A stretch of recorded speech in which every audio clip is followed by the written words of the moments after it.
Okay, so Ad Astra. Wow, what a movie. I really liked this film when it came out. I remember when I saw it in the theater. I actually saw this twice in the theater because I really enjoyed the experience the first time. But I remember just really being blown away just from the get go. It's a beautiful looking film for starters. It's a gorgeous looking movie. It's so many good visuals in it. I was blown away by it, honestly. So let's just jump straight into it. Uh, First thing I liked, camera composition. It's very well shot. You can see that they put a lot of thought into kind of how things were shot in parts. Really well done in that regard. The lighting, I'm gonna do a two combo here. So the second and third thing I liked is the lighting and color palette. These things work together so well in certain parts of the movie. Just it's gorgeous. It's really nice to look at. Like almost every location has a different color scheme. Actually, I think your movie sucks. Actually, said this in his review. Certain locations have different color palettes, and it's very true. It's gorgeous. Like it really like the station on Mars has got this like orange color palette. It's beautiful. And then a lot of the parts on in the ship have kind of like a somewhat of a green color palette in parts. Beautiful looking film in that regard. Just beautiful colors, beautiful lighting along with it. It's fantastic in that regard. I love the opening shot. This isn't another point, but I really love the opening shot. It kind of reminded me of 2001: A Space Odyssey. One reason because of just the visuals, but another thing, which is I'll carry on to that in a sec. But the next thing, we'll stick with the visuals for now. CGI. The CGI is really good in this.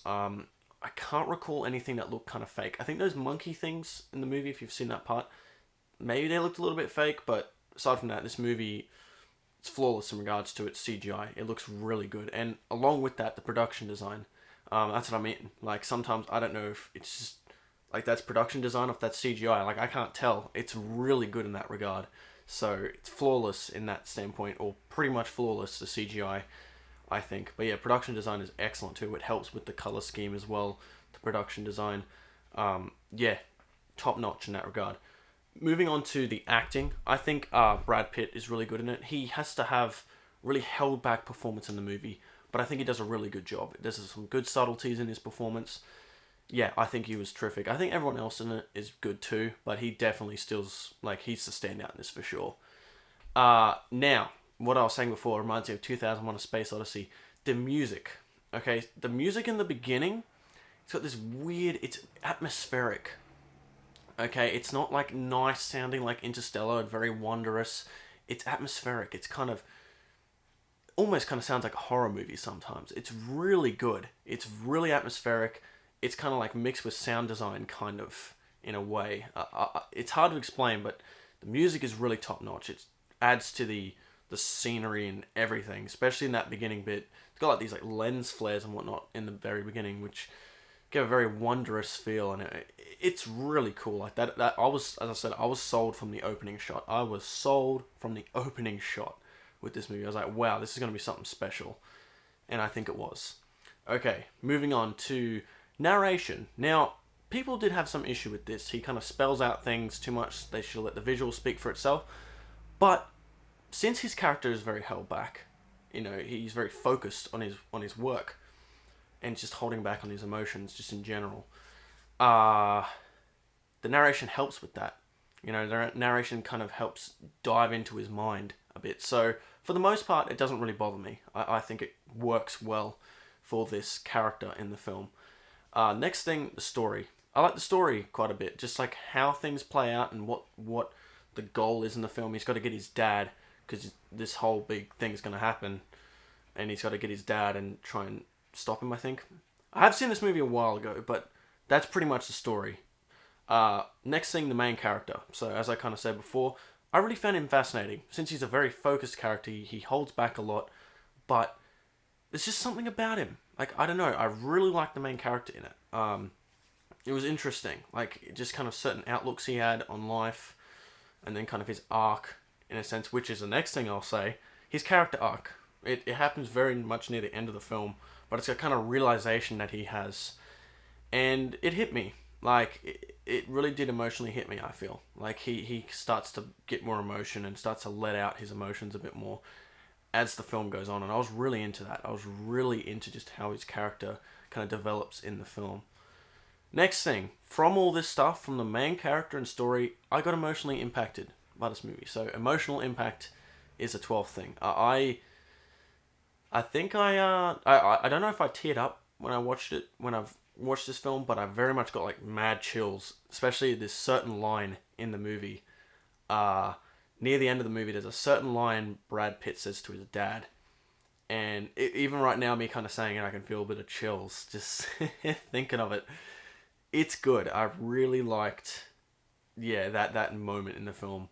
And because of that, the 13th thing I like in this film, the build-up. The build-up kind of to this. This movie takes its time. It doesn't rush. It's not in a rush. It kind of slowly builds into things. And this makes his arc more, I think, effective. It gives more impact to his arc, I feel, as well, his character arc, having that build up. So I didn't really find this movie boring at all. I was so captivated by the visuals, all the technical things, and his performance, and just how it was going along. I was never bored by this movie, but I could see why some people would be, for sure. Next thing, the 14th thing, the revelation, kind of like what happens at the end and kind of what's revealed. It adds to the emotional impact once again. It's a lot of these things that I'm saying in this movie are very much tied into each other. Like they're all kind of connected. Like this thing helps this thing and this thing helps this thing.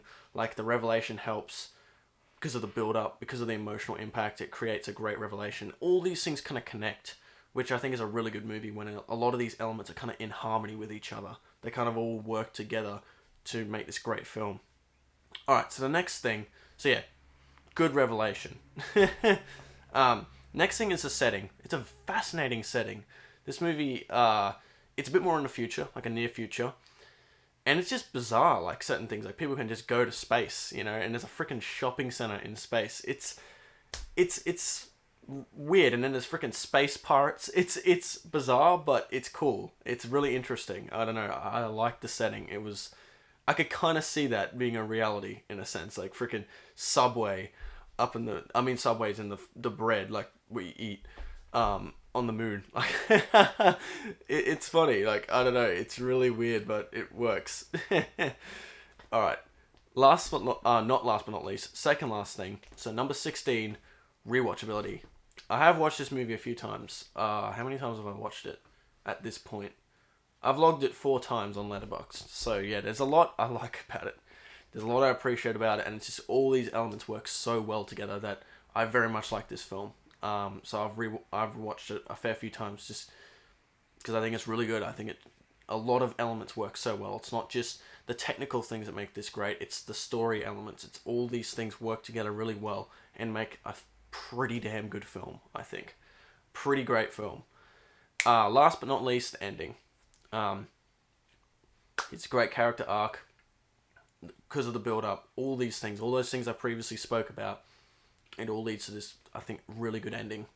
And I get chills right at the very end too, as the credits hit. Yeah, so that's my thoughts on Ad Astra. 17 things I like about it. Yeah, I really like this movie. I think this was a overlooked film when it came out. I really do think that, and it's a shame. I don't think it made its money back. I don't think so anyway. It might have, but I don't think it did. Which is a shame, because I really did like this movie. And I like this director's other movie too. Lost City of Z, I think it's called. That was really good too. I think that was great. The first viewing I had of that, Lost City of Z, I wasn't that into it. But I gave it a second chance. I think after I watched Ad Astra, because I knew it was by the same director. I think his name's James Gray. I'll quickly check. But yeah, he's a really good director. It's kind of similar to this movie, like the exploration and all that. That's what... Yeah, James Gray, that's his name. So yeah, James Gray. I really like this director, so I'm really looking forward to seeing more stuff by him. I really hope they keep, because I think both of these movies haven't made a lot of money, so I really hope they still give him creative control and let him direct more films, because I think there will be one at some point that people will all love, and maybe they'll come back and watch his other movies and appreciate them just as much. Or hell, he might make a really good movie that makes these movies look simple. I don't know. I feel like this guy's got mad potential as a director. I think he's really good. Yeah, he's got good subtleties in his films, I feel. Like, it's not all spelled out to you. I feel, anyway. Yeah, so, really good movie. Really great movie, I should say. Not really good movie. It sounds... This movie, I think, deserves a lot more credit than what it's gotten. I'd love to hear what you think of the film. Like, what do you like about it, you know? Since you're watching this video, I imagine you like it, you know? Gotten a title, you know, 17 Things I Like. I imagine there's not going to be too many people talking negative about the film. But even if you do have some flaws, or maybe you want to, you know, mention why you didn't like their narration, because I know a lot of people weren't a big fan of the narration in the film, which is fine. But I feel like, for me, it helped me understand the character more. Without it, I don't think it would have worked as well. But yeah, so, yeah, feel free to put your comments down below, positive or negative. I'm happy to hear it all and start a conversation down in the comments below. That'd be really awesome. So, yeah, that's it for this video, and catch us next time.